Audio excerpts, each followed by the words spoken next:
Hey guys, Motorcarnut here, and today we're going to disassemble this knocking Hyundai Kia engine 1.6 liter to see what's wrong with it, see exactly what failed. I have a removal video. This is for a 2018 to 2022 Hyundai or Kia with the 1.6. All right, found in the Accent, the Rio, a couple of European models. So if you want to watch the removal video, I'll link that one below. This is the disassemble, and we're gonna have a rebuild and install video, get the car going again. This will save you thousands and thousands of dollars if you have this problem. All right, first thing to put this on the stand, we're gonna take off the flex plate. Flex plate has 12.14 millimeter bolts. You wanna take them off so you can get this flex plate off, because we're gonna be removing the crankshaft, and you don't wanna hook up your engine stand to the bolts down here, the hole down here, because you won't, this piece has to come off, this bottom piece, this whole piece. So you have to mount it from here, here, here, and here. All right, so when we're on the stand, we can take this off without the stand, being in the way. All right, so I'm gonna take these off first, and then we're gonna mount it on the stand. All right, so we got it on the stand. So what we're gonna do is, what you wanna do is you wanna work smart and you wanna work in order. You don't wanna take all the bolts and throw them in a bucket. And then when you go to reassemble it, it's gonna take longer than necessary. What you do is you have a little designated area. I even do this in the shop because I got like 15 motors all over the place. I can't remember where everything goes. So you just have an area, and whatever you take off, you put them in steps, you put all the screws, where they belong, and don't throw anything in buckets. So the first thing we're gonna do is we're gonna take off the valve cover. So before that, we're gonna take off the ignition coils. They're 10 millimeter, 1, 2, 3, and 4. Take the coils out. All right, then we're gonna take the high pressure fuel pump, 10 millimeter, 10 millimeter. You do these, you take this, I think it's a 17. Take this one off, and take this one off, all right? And then I believe 10 millimeter here. You can take the high pressure fuel line off. And when you remove the 10 millimeters on the fuel pump, high pressure fuel pump, do it in order, go a little bit at a time. I remember a couple of times I would just zip one out and it would tilt to the side and crack the little plunger inside. So just do it a little bit until it's out, and take that out. All right, over here you have your solenoid. I'm gonna take this out. All right, and after that, we're gonna take all the 10 millimeters and take the valve cover off. I'm gonna do those, what I just told you, and then we're gonna continue it. If this is your first time doing it, it's a good idea to take a couple of pictures so you know where everything goes if you don't, if you forget or whatever. And the fuel line nut was 19 millimeter, not 17. And don't forget to take the follower out in the high pressure fuel pump. This one goes on the cam, so it pumps it up. After that, we're gonna take off the pulley over here, 14 millimeter, water pump pulley, 10 millimeter. We're gonna take this bracket off, 14 millimeters. Take out the 4 spark plugs. Take the water pump off, 10 millimeter. It's a good idea to replace it. If it's not leaking, you're tight on money, you don't have to replace it. You gotta get a new gasket though. And what I'm gonna do is I'm gonna put the harmonic balance back on, and I'm gonna line up the engine. I like doing that first, line it up. I know this engine was running good, even though it was knocking. And you just make your own marks. This way, when you put it back together, you don't have to check the manual or watch me talk. Now, when you turn the engine, you always turn it clockwise. All right. Now, forget about all these little colors. You're going to be looking for a little notch right there. You see this little notch? You see it? That should line up with the 0. All right, and that should be on the compression stroke. How you know it's on the compression stroke? You look at the number 1 valves, number 1 cylinder, the cams. You see the lobes are here. They're going up like this. That means that there's no pressure on the valves. All right, and that means they're closed. That's on the compression stroke. Then you verify. Like I said, this engine was running fine, so I know. But if yours wasn't, you would verify if your timing was off. That's just another step. And here, there's marks here. that are in line with the timing cover. One there, that nose. And when you install this, there's colored links. You see these colored links? Well, when you take the chain off, you line the links up. You see the little circle here? One here and one here will go with the colored links. Right now, the colored links are not there because the engine was in rotation. That's normal. All right, but we know that the timing on this engine, valve timing anyway, was fine. So now what we're going to do, we're going to take off all the bolts. All right, you have, I think, 12 millimeters, you have 10s, and we're going to take this back off again, and we're going to take the cover off. When you pry in the cover, pry easy. See the dowel right here, and over here. You got to pry easy because you don't want to break this cover. All right, so that's what I'm going to do right now. Now that we got the cover off, we're going to take the timing chain tensioner off, 10 millimeter. All right, 10 millimeter here, here, and here, the guides. Then I'm going to take the chain off. All right, make sure you get these O-rings. They were stuck on the timing cover. And after that, we're going to start taking the cams off. And you see what I mean? It has the marks here and this mark. So when you're going to reinstall this, these marks are going to be up like this. These two up here. One's going to be there. One's going to be there. And the other ones are going to be down here with the mark down there. I'll show you how to do that later. You can just take everything, put it in a thing like that. This.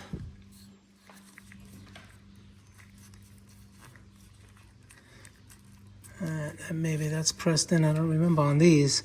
Easily they just slide out. But let's leave that like that.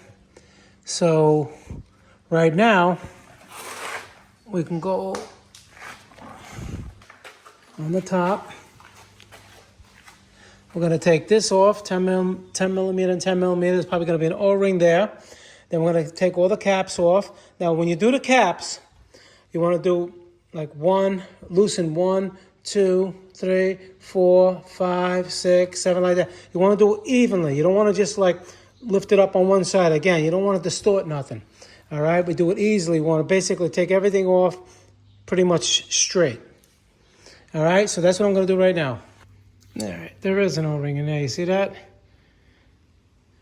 And when you take the caps off, you don't mix them up. You see?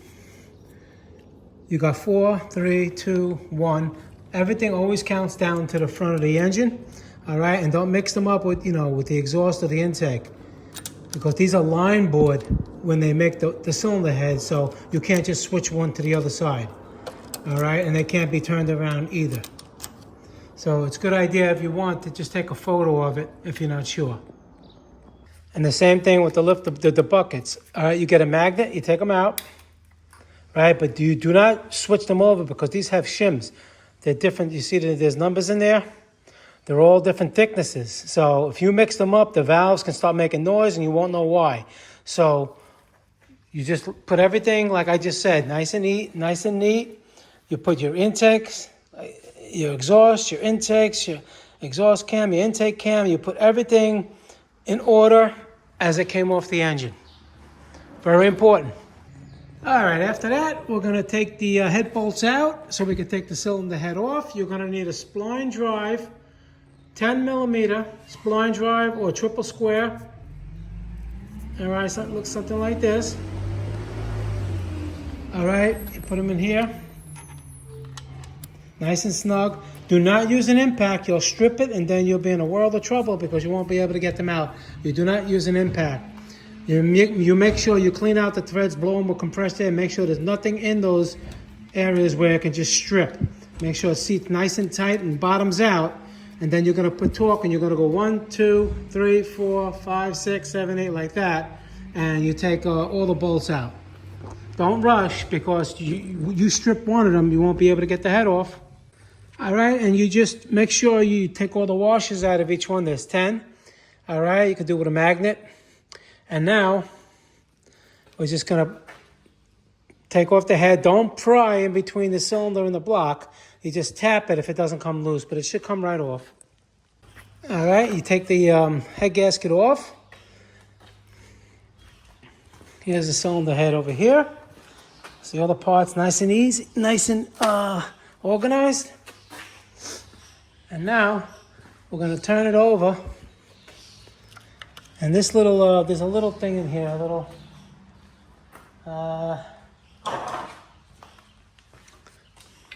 that distributes the heat, the coolant.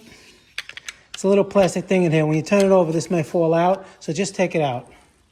All right, we flipped it over. Now you're going to take off the Mickey Mouse oil pan over here, 10 millimeters all the way around. Take that off. Again, you don't want to mar the surface in between the aluminum and the metal. Little by little, you can cut around it and pop it off. All right. And here, what in the hell? All righty then. That? I'm not sure why that's there like that. Where did we come from? Looks like a vacuum line of some sort. Gotta check that out, gotta investigate. But just by this, I don't know if you can see it. That's metal, that's bearing material. Well, we know it was knocking. That's bearing material. Doesn't look like there's too much in here. Probably just started knocking, so that's probably why, well, we're gonna save the block and nothing went through the block. So what I'm gonna do is take this off. These are 12 millimeter. Take the pickup off, and now we're just gonna go around the whole side and take off all the bolts. What do we got? We have some in this, we have some here too. 12 millimeter, all the way around. Now when you're taking the bottom piece off, make sure there's a bolt here underneath. Make sure you take that one out, and the one for the dipstick over here, 10 millimeter, and that's a 12. And then it comes right out. All right, so now we're at the moment of truth. So just judging by this, we're gonna check them without even taking them off. That's good. Seems good. Here we go. No good. That's it. It was the number 3. Let me see if we can turn that. The number 3 is no good. The number 3 blew. It really doesn't matter which one blows. You still got to take it apart, replace the crankshaft anyway. But at least it didn't rip the rod out. How is it? Anyway. Yeah, no good. Look at that. Versus this one. That, you know, not supposed to really move. We're going to take them off and see. That I'm pretty sure the crank is no good. Okay, so here we go.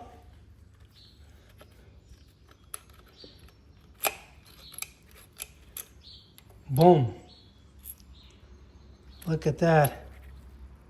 It spun and kind of destroyed the crankshaft and the connecting rod. So it's just like I thought. See this? That's called a spun burn. Versus, let's say, a good one. Even though this one was turning, you see, it's not spun in there. It wasn't turning. It released when I pulled it up. You see, that's a normal burn. Light little scuffing, but look at that. Look at the crank journal. How clean it is. That's normal. This is not normal. You see the difference in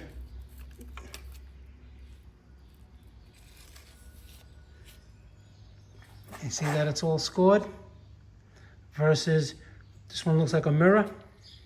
And you see how the edges, it has pronounced edges on both sides. Where this one, you don't even see the edges no more because it's all worn away. The crank is basically no good. I mean, it could be reground, but nowadays you can get, you know, you don't have to don't buy a Hyundai crank. It's going to happen again. All right, what it is, when they drill these holes out for the oil, they leave all the burrs in there, and after a while, they collect them. It happened to be number 3 on this one, and blew the bearing out. All right? Simple as that. All right, so when you take the pistons out, you just push them.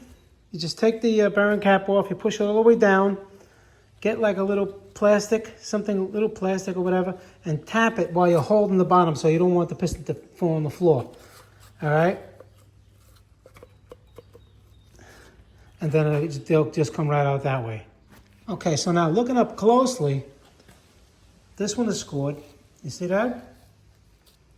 And this one too, a little bit. Not as bad as number 3.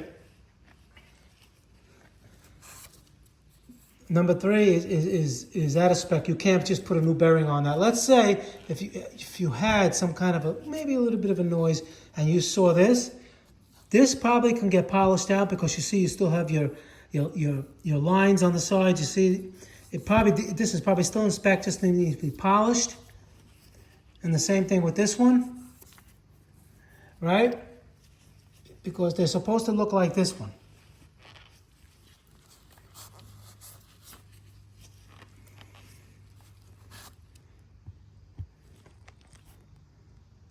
See?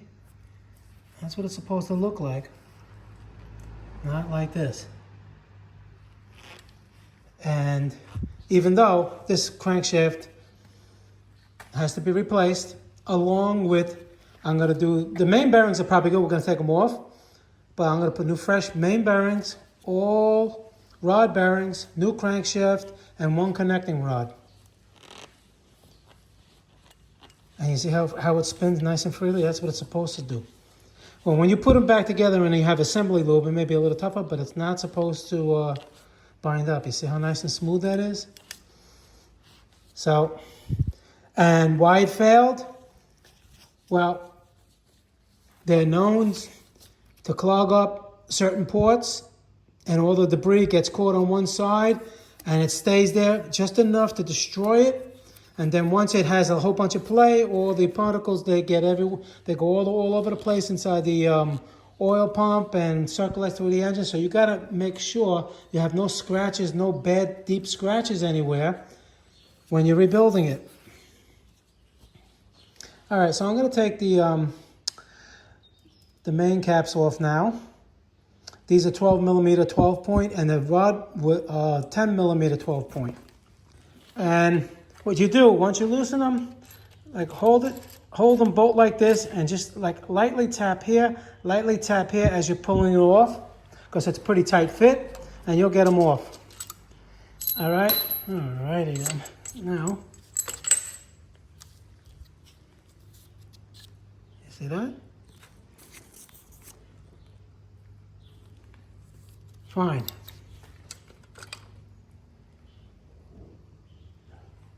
Fine.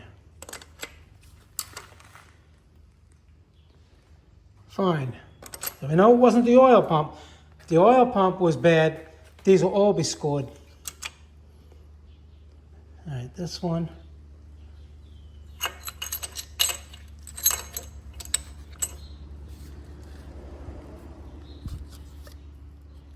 Fine.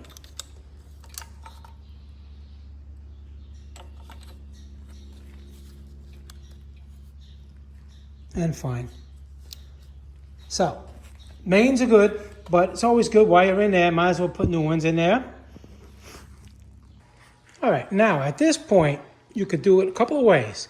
If you're on a budget and you want to use aftermarket crankshaft, you can do that. You can get probably all the parts, maybe for like $200 to $300, versus just a factory crankshaft for $800-900. And look where that landed people. This is a factory one. Who knows if it's going to have the same defects, so you're better off with a good quality aftermarket one. But they do have the cheap Chinese ones. I call Chinese one because they are made in China. Everything's made in China. No disrespect to Chinese. It's just that, you know, they're made in China and they're cheaper. So if you want to get a crankshaft, you have to know what block you have. Even though this was a 2019, they have all different types of engines. And what you're going to do, you're going to look basically where the starter goes on here. You're going to see codes. You see it says G4FD. That's your standard block code of all the parts that you're going to need for your engine. There's all different types of codes, even for this year. So that's just a heads up when you're ordering things. And this one, again, it's going to need one connecting rod. You want to replace them all. That's up to you. The crankshaft, same thing. You go by that code, engine code, and you get the right crankshaft because they may look the same. They may be different, a little bit different length. You don't want to know until, you know, you're starting to put it together and realizing, oh, that's why that one was different. Just get the right one in the beginning, and it'll save you a lot of time and headache. All right? So what I'm going to do with this one, I'm going to order, I can give you a link. We're going to put the cheap one in there. This is somebody that wants it done like that. I'm going to do what they want. You know, they ask my opinion. You know, if it's balanced the same way, you know, why not? It should last. You're going to have to take this whatchamacallit, reluctor, that with a crank reads the crank revolutions. You got to take this off. And I think it comes with this gear, unless you would have to just pull this gear off. But we're going to take that when we start rebuilding it. I'm going to get all the parts. I'll give you all the part numbers when I get them. So now we're going to we're going to clean it up. But that's part of the rebuild video. All right? So up until this time, we knew what happened with this engine. And we're going to take it from there. This is going to be part 3. We're ending part 2 right now. And we're going to take it from there. When I get the parts in, we'll start rebuilding it.